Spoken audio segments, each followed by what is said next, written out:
Olá pessoal, bem-vindos à nossa quinta aula remota de Biotecnologia 2. Hoje vamos falar sobre equipamentos que são utilizados regularmente na extração de DNA de plantas. Não só na extração de DNA de plantas, também em outras técnicas, é óbvio.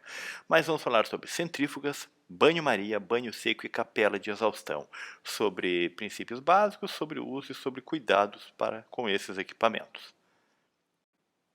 O primeiro equipamento que nós vamos falar, então, são as centrífugas, que aplicam, são equipamentos que aplicam uma força centrífuga relativa, que tem por objetivo separar partículas que estão em solução. Então, eu tenho uma mistura de um líquido com partículas sólidas e pretendo separá-las. E para isso a gente, então, utiliza a centrífuga, nada de novo. Elas baseiam-se em colocar as amostras em rotação em torno de um eixo fixo. E a essas amostras aplica-se uma força de aceleração. Então, basicamente, o que nós temos é esse movimento de rotação, um eixo fixo com um aparato que fica girando, fica rotando, e a força centrífuga joga para fora, uma força que está fugindo do centro, centrífuga, foge do centro. Dessa forma, as partículas que nós queremos separar vão ser direcionadas para fora, em direção contrária ao eixo de rotação. É por isso que os tubos que nós colocamos dentro da centrífuga ficam com essa inclinação para fora, para que as partículas sigam essa direção em função da centrifugação. Basicamente, o que nós temos então é este movimento. Enquanto gira, enquanto tem a rotação, a partícula vai se direcionando para fora, fugindo da parte central, fugindo do centro do eixo, e indo para o fundo do tubo. Quando a gente então vai realizar qualquer procedimento e pega lá o protocolo que foi otimizado para se fazer a centrifugação, vai ter uma determinação lá do tempo de centrifugação e também daquilo que a gente chama de velocidade, que nós vamos ver agora que não necessariamente é velocidade. Ela pode ser expressa em RPM, ou seja, rotações por minuto, ou então em RCF, também chamado de G. RPM é uma velocidade de rotação, sim, isso é correto. Então, quando a gente tem um protocolo que determina RPM, nós temos quantas rotações aquele tubo que nós estamos colocando lá vai fazer por minuto. Então, 200 RPM, como exemplo, quer dizer que o objeto está fazendo 200 rotações, 200 giros por minuto em torno daquele eixo fixo. Independente de qual centrífuga nós estamos utilizando, este é um valor constante, significa que são 200 rotações, 200 giros por minuto, levando essas partículas para o fundo do tubo.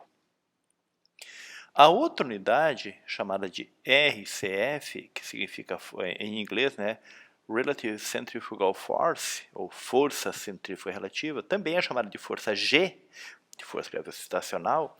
Isso aí não é velocidade, mas sim a força. Então, qual é a força exercida durante a centrifugação? Se a gente diz, então, que vai fazer a centrifugação com 500 vezes G, o significado é de que a força centrífuga que será aplicada sobre esse objeto, sobre essas partículas, é 500 vezes maior que a força da gravidade, que é a força gravitacional da Terra. Então, 500G ou 500 RCF significa força e não velocidade. RPM é velocidade, enquanto RCF ou força G significa força e não velocidade. RPM e força G não são a mesma coisa para a centrifugação, mas elas estão relacionadas, as duas unidades estão relacionadas. A força G, ou RCF, é determinada então pela fórmula aqui, 1,12 vezes R vezes RPM dividido por 1000 elevado ao quadrado. R é o raio do rotor. em milímetros. Ou seja, a força G ela é determinada diretamente pelo tamanho do rotor que está sendo utilizado. Rotores maiores ou rotores menores acabam gerando uma força diferente para a mesma velocidade. Então, 4.000 RPMs em uma centrífuga com rotor grande não gera a mesma força G de 4.000 RPMs em uma centrífuga com rotor pequeno, certo? Há uma relação direta. Então, se formos trabalhar com força G, o ideal é que você esteja usando a centrífuga com a mesma inclinação para os tubos, com o mesmo tamanho de rotor do qual foi utilizado para a otimização do protocolo que você está seguindo. Nem sempre isso é determinado. No caso dos protocolos que nós desenvolvemos no Laboratório de Fisiologia do Desenvolvimento Genética Vegetal, em linhas gerais, os protocolos não são tão exigentes assim, a ponto de a gente ter exatamente a necessidade de se fazer o uso de força G exatamente como determina. A gente tem vários protocolos que dizem, por exemplo, que é para utilizar 4.000 RPMs ou mais. Então você pode usar 4, 5, 6, 7.000 RPMs, tá? Mas essa centrífuga que vocês estão vendo aí na foto, por exemplo, é uma centrífuga grande do nosso laboratório. Ela tem, portanto, um rotor grande. Este rotor que está ali no momento, ele é para placas, então vão ser colocadas 4 placas, esse rotor gira e as placas vão inclinar um pouco durante o giro, certo? Mas se a gente trocar esse rotor e colocar um outro rotor para tubos, um rotor fixo para tubos, o rotor para tubos fixos, né, que não seja esse de placa, a gente vai ter um valor de força G para uma determinada RPM diferente se a gente usar essa outra centrífuga aqui, ó. Essa centrífuga aqui é pequena, ela é bem menor e, portanto, como a força G é diretamente relacionada com o tamanho, né, com o raio do rotor, a gente vai ter em uma determinada velocidade, por exemplo, 5.000 RPM, diferentes forças G na centrífuga anterior ou nessa centrífuga. Independente disso, de qual centrífuga, de qual velocidade ou de qual força G que estamos usando, é necessário, é essencial, é obrigatório o balanceamento dos tubos na centrífuga. Então a gente vai ter sempre lá, se não conseguir encher a centrífuga, né, não tem tubo suficiente para todos os espaços da centrífuga, a gente faz uma distribuição. Distribui em 2, 3 ou 4 regiões diferentes para que a gente tenha um equilíbrio, um balanceamento dos tubos no rotor. Neste exemplo ali, foram colocados os tubos, são 9 tubos, então não dá para dividir em 2 regiões, porque ficar uma região com 4 tubos, outra com 5. Então isso não está balanceado. Então a gente divide em 3 regiões com 3 tubos cada uma. Os espaços vazios também são 3 espaços vazios com a mesma quantidade de tubos. Tá? A gente pode ir testando, né, contando e daí ajustando para lá e para cá até ficar bem equilibrado. Essa centrífuga aí é bem legal, essa centrífuga da Eppendorf, porque ela avisa, se tiver desbalanceado, ela não vai deixar rodar. Ela avisa que está desbalanceado. Algumas vezes não é só a quantidade de tubos, mas sim você ter tubos, do mesmo tanto de tubos em uma região e da outra, mas alguns tubos com mais líquido que outros, um tubo mais cheio, outro mais vazio, que acaba dando uma diferença e a centrífuga então já avisa que há um desbalanceamento e ela não roda. Então você precisa ajustar e balancear. Mas para ganhar tempo, a gente tem alguns macetinhos para você fazer essa distribuição. Bem básico. Se a gente tem 8 tubos e a centrífuga tem 24 lugares, poderia fazer como está feito ali, ó, né? Coloca os 8 tubos e pronto. Mas não dá, porque está vendo claramente que está desequilibrado. Tem 8 de um lado e nada do outro. Sobraram 16 lugares. Então, o que a gente pode fazer? 8 tubos a gente pode dividir em 2 regiões. Uma região com 4 e outra região com 4 tubos. 2 regiões com 4 tubos.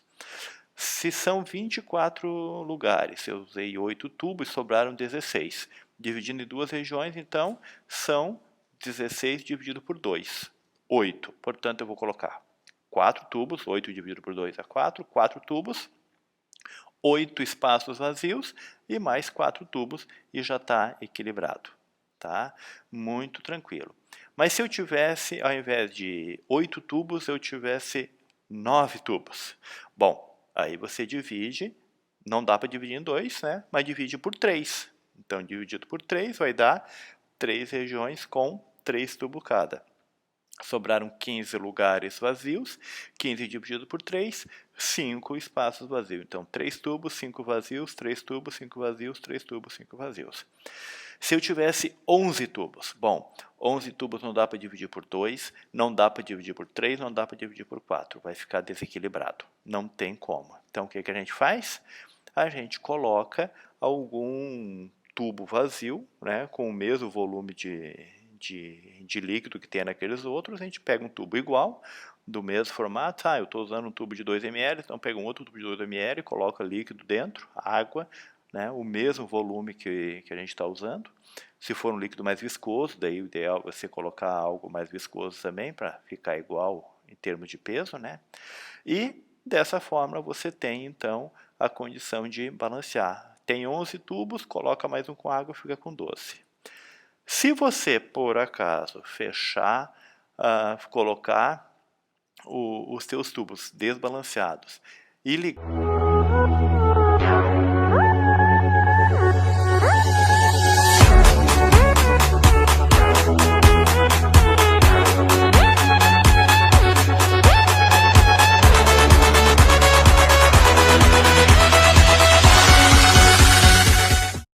Sem comentários. Vamos passar para o próximo. Para aqueles que balancearam a balança, fizeram tudo certinho, podemos passar agora para o banho-maria. Banho-maria são equipamentos utilizados para aumentar a temperatura, para aquecer substâncias, seja líquida ou seja sólida, mas que não dá para você colocar diretamente no fogo. Substâncias que você não pode, por exemplo, colocar dentro de um cadinho e colocar sobre a chama. Tá? Então, a gente utiliza o banho-maria, que vai aquecer, né? Banho-maria, todo mundo já conhece, eu acredito eu, é um recipiente que aquece água, então ele, além de não ter o risco de você aquecer sobre o fogo, ele aquece de uma maneira lenta, vai aquecendo mais lentamente e uniformemente, certo? Então, a gente tem que ter alguns cuidados básicos de limpeza, né? Assim como tem que ter com qualquer outro equipamento, com as balanças, com as centrífugas. Depois de utilizar, tem que limpar elas, não dá para deixar acumular material lá dentro, porque estraga. Centrífugas que são refrigeradas, elas são bem suscetíveis a formar uma camada de gelo dentro delas. Algumas centrífugas a gente deixa elas a 4 graus, então ela forma uma camada de gelo. Se você não limpar, vai acumular água dentro da centrífuga, ela começa a enferrujar e estragar. Tá? Então, todos os equipamentos têm que ser sempre bem cuidados, sempre ter a manutenção e a limpeza. O banho-maria da mesma forma. Tem que cuidar para não acumular sujeira dentro dele, dentro da água, e quando tiver a água suja, a gente simplesmente troca a água. Então, cuidados básicos, né? Limpar por dentro, por fora, é bem básico mesmo. Aí tem 2 exemplos de banho-maria. O de baixo ali é uma panela que foi adaptada, realmente uma panela que foi colocado um termostato, que foi colocado dentro da panela também um sensor para temperatura, uma resistência, tá? E tudo isso então vai controlar a temperatura. A gente determina qual é a temperatura que quer, coloca água lá dentro e deixa ele aquecer e ele vai manter essa temperatura. Então, sempre que for fazer a limpeza, tem que desligar a tomada, é claro, né? Mas é bom lembrar porque acidentes acontecem. Então, desliga, tira da tomada para limpar. E quando for utilizar é muito importante que a gente tenha o cuidado de observar se a água que tem dentro do banho-maria, se ele tem água suficiente para ficar acima da resistência e do sensor de temperatura. A água tem que estar acima do nível da resistência, né, que vai aquecer, e do sensor de temperatura, que vai controlar se mantém ligado para aquecer ou se desliga para a temperatura ficar constante. Ao trocar a água, trocamos a água, então a gente deve usar água destilada para que não fique jogando dentro do banho-maria compostos, íons e outras partículas que vão se fixando, que vão grudando por dentro, que acabam estragando também, né? E manter tampado para evitar que fique evaporando água e a temperatura acaba mudando, né? Tipo, a parte superior acaba esfriando, a parte de baixo, inferior, fica mais quente. E aí a gente não tem aquilo que a gente quer, que é justamente a uniformidade do nosso do aquecimento da solução. Um outro equipamento que, principalmente para laboratórios de biologia molecular, para genética molecular, eles são bastante úteis, mais práticos e até mais baratos, são os chamados banho seco, que são compostos por um bloco, geralmente de alumínio, um bloco metálico, né, que faz a mesma coisa, ele aquece. E ao aquecer, o alumínio, por exemplo, distribui muito bem essa temperatura, então os tubinhos são colocados ali e vão se aquecendo bem homogeneamente, não precisa se preocupar com a água, com enferrujar, é muito mais fácil de trabalhar e acabam, por isso, precisando de bem menos manutenção. Em linhas gerais, nós temos essa situação aí, então, né, um bloco com várias posições para se colocar os microtubos, e é importante que, ao comprar o equipamento desses para o laboratório, que vocês vejam esses detalhes. Por exemplo, quais os tipos de tubos que eu vou precisar utilizar no meu banho seco e que tipo de suporte que está vindo para o meu banho seco. Esse suporte que aparece aí, deste modelo em particular, ele tem 3 tamanhos diferentes. Então ele suporta tanto tubos de 1 e 2 ml, que são os maiores, como tubos de 0,5, meio ml, que são os médios, e tubinhos de PCR de 0,2 ml, que são os menorzinhos. Então esse aí é muito bom, porque você pode utilizar com qualquer tipo de tubo. Tem alguns que você consegue trocar esse tubo, né, fazer esse suporte aí, onde vão os tubinhos, esse bloco, dá para trocar conforme o tubo, mas esse que tem aí é bem interessante, que é o mesmo bloco, você não precisa se preocupar em ficar trocando nada, simplesmente coloca o tubinho conforme a necessidade. É para o tubo de PCR, volume menor, pode utilizar.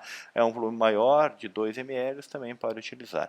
Mas é muito importante, senão você precisa fazer o aquecimento de tubos Falcon de 50 ml e compra um banho seco que o máximo que suporta é tubo de 2 ml. Daí não vai adiantar para nada, né? Bom, um outro equipamento extremamente importante utilizado para a extração de DNA e para diversos mesmos, vários outros procedimentos, são as capelas de exaustão. Nós vimos em aula anterior sobre o funcionamento das câmaras de fluxo, que são parecidas na forma, digamos assim, com a capela de exaustão, mas que tem uma estrutura bem diferente, certo? As capelas de exaustão são equipamentos para proteção coletiva. Eles vão tanto proteger o usuário como todos os demais usuários do laboratório, certo? Eles são espaços, são equipamentos utilizados para a gente trabalhar com reagentes químicos, principalmente aqueles que são voláteis, que facilmente vão para a atmosfera, que exalam cheiro, que são tóxicos. Mas esse não é um ambiente estéril, certo? Não tem ali a luz ultravioleta, não tem um fluxo de ar jogando para fora os micro-organismos. É outro ambiente, não é utilizado, por exemplo, para fazer a introdução de plantas in vitro, para trabalhar com um material que precisa de um ambiente estéril. A capela de exaustão não é um ambiente estéril, é um equipamento de proteção que tem como objetivo retirar do ambiente laboratorial, de dentro do laboratório, estes gases, essas substâncias voláteis, tudo que for para a atmosfera vai ser retirada pela capela. Tá? Então, procedimentos dentro da capela de exaustão devem então ter alguns cuidados, né? Então, toda e qualquer operação que pode gerar contaminação de ar, certo? Que pode ter então a produção de gases tóxicos, de substâncias que têm cheiro muito forte, que são tóxicas, a gente trabalha dentro da capela de exaustão. Mantenha a distância, né? Não fique encostado nela, não coloque a cabeça lá dentro da capela quando está trabalhando. São princípios básicos de cuidado. Mas a foto mostra claramente ali, ó, que em cima dessa capela, né, existe um motor, tá? Que é um exaustor, ou seja, um motor que vai fazer que vai gerar ali dentro um sistema de exaustão, que vai puxar o ar de dentro da capela e vai passar por um cano que vai colocar ele para fora do laboratório, certo? Evitando então que essas substâncias voláteis, que esses gases, que fiquem dentro do laboratório, prejudicando as pessoas que ali estão. Na frente dá para perceber que existe uma placa de acrílico, né? Que é uma tampa para você fechar, e ali dentro se trabalha então com essas substâncias. Então, princípios básicos, né, de cuidados, de normas de trabalho. Ligar a capela ao menos uns 15 minutos antes, deixar ela funcionando um pouco para tirar qualquer resíduo que ainda tenha lá dentro, a gente trabalhar, deixar circular bem o ar, limpar, e depois que você terminar de trabalhar, também deixa a capela ligada ali mais uns 15 minutos. Terminei, fiz todas as medições, misturei o que tinha que misturar, medi os volumes, preparei, guardei tudo de novo, fechei, mas deixa a capela ligada por mais uns 15 minutos para tirar todos os resíduos que ainda estejam lá dentro, para depois desligar ela. Tá? E quando estiver trabalhando, tem que deixar o vidro frontal ou o acrílico frontal fechado, né, para que ela seja realmente efetiva. Aqui nós temos então, um exemplo de uso da capela. Vejam que o material a ser utilizado, que possui toxicidez, que produz gases voláteis, tal, ele está lá mais ao fundo da capela, e a tampa frontal está baixa. Claro, vai ter que deixar uma posição para você poder trabalhar lá dentro, né? Deixa um espaço para colocar os braços, mas as partículas que estão ali, ó, os pontinhos pretos, eles estão todos lá no fundo e vão sair de dentro da capela pelo orifício de exaustão. O que acaba subindo, que não saiu ainda para a capela, ele permanece lá dentro porque a frente ali, né, a tampa frontal está fechada. Então essa aí é uma condição ótima de trabalho, tá tudo certinho. Nessa situação aqui, a tampa está bem fechada, né, numa altura boa, mas o frasco está bem mais para frente do que a da primeira figura. O que isso gera? Gera o maior acúmulo dessa substância ainda dentro da capela, e fica mais difícil para você ter a exaustão. Então acumula mais esse material dentro. Mas como não está tão para frente, né, e como o vidro frontal está abaixado, você tem uma boa condição de trabalho ainda. Não está ótima, mas está boa, né? Provavelmente não vai sair muito cheiro dali, não vai sair muita substância tóxica. Agora tem esse carinha aqui que não assistiu a nossa aula e está fazendo a coisa toda diferente. Então vejam, o vidro frontal está totalmente aberto para ter bastante facilidade de trabalho, né? O frasco com aquela solução que ele precisa está bem para frente, bem na beiradinha da tampa, e aí não tem como o exaustor dar conta de puxar tudo, e portanto nós temos ali uma grande quantidade da substância tóxica saindo de dentro da capela de exaustão. Assim sendo, um equipamento de proteção coletiva não está protegendo nem ele e nenhum dos demais usuários do laboratório, porque essa substância ele vai se espalhar. Então esse é um péssimo exemplo de como trabalhar na capela de exaustão. Não façam isso nunca, não trabalhem dessa forma de forma alguma. Muito bem, gente. Era uma aula rápida, equipamentos simples, equipamentos importantes, certo? E não esqueçam dos cuidados. Não falei nessa aula muito sobre os cuidados, além da centrífuga, né? Que vocês tiveram um bom recado ali sobre balanceamento, mas tem também todos os cuidados com limpeza. A limpeza vale para a capela de fluxo laminar, vale para a capela de exaustão, também vale para o banho-maria, também vale para todo e qualquer equipamento. Limpar, não deixar acúmulo de resíduos dentro dos equipamentos, usar os produtos corretos e de que forma? Buscando informação. Se você não sabe como fazer, procura alguém com mais experiência no laboratório, o professor, o técnico, que alguém vai saber como fazer. Se não sabe como fazer, vai saber onde procurar essa informação.